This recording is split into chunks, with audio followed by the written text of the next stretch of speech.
Sindh public service commission में मुबैना corruption, अकरबा Porvorim और दीगर मामलात पर एहतजाज हो रहा है। शागिर्द एक्शन कमेटी हैदराबाद में कई माह से एहतजाज कर रही है और उस एहतजाज के पादाश में हुक्मरानों के कानों तक जूं नहीं रेंगती। वो हुक्मरान जो अपने आप को इंसाफ पसंद समझते हैं, इस मामले पर गौर व खोस नहीं हो रहा है। डिटाई की इंतहा यह है कि सिंध पब्लिक सर्विस कमीशन पर कई मर्तबा कई दहाइयों से सवाल उठते रहते हैं। पंजाब पब्लिक सर्विस कमीशन है, बलूचिस्तान पब्लिक सर्विस कमीशन है, केपीके पब्लिक सर्विस कमीशन है, फेडरल पब्लिक सर्विस कमीशन है, लेकिन उन पर उंगलियां नहीं उठती हैं।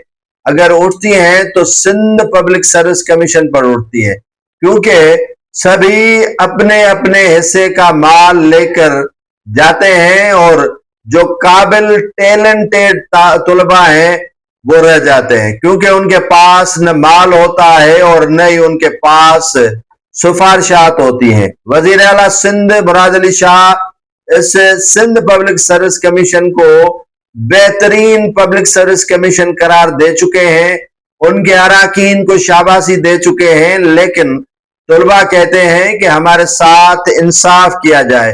ये जनाजा किसका है? ये जनाजा मेरठ का है। इस मेरठ का कातिल कौन है? वही आवाज आती है कि सिंध पब्लिक सर्विस कमीशन है।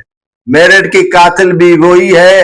अलामती जनाजे निकलते हैं, हैदराबाद के अंदर एहतजाज है और सिंध पब्लिक सर्विस कमीशन के दफ्तर के सामने धरने दिए जाते हैं, लेकिन अफसोस का मकाम यह है पर इस मामले पर जो है वो सिंध के हुक्मरान मुकम्मल तौर पर कानों में कपास रुई दिए हुए हैं और इस मामले पर कोई सुनवाई करने के लिए तैयार नहीं है। ये एहतजाज कहाँ खड़ा रहता है और एहतजाज कितना वसी होता है, ये आने वाले वक्त में ही पता लगेगा। लेकिन सिंध पब्लिक सर्विस कमीशन के माथे पर काला तिलक इन्हीं शागिर्दों ने मला है और यही शागिर्द बलबिला बोल रहे हैं कि उनके साथ इंसाफ किया जाए।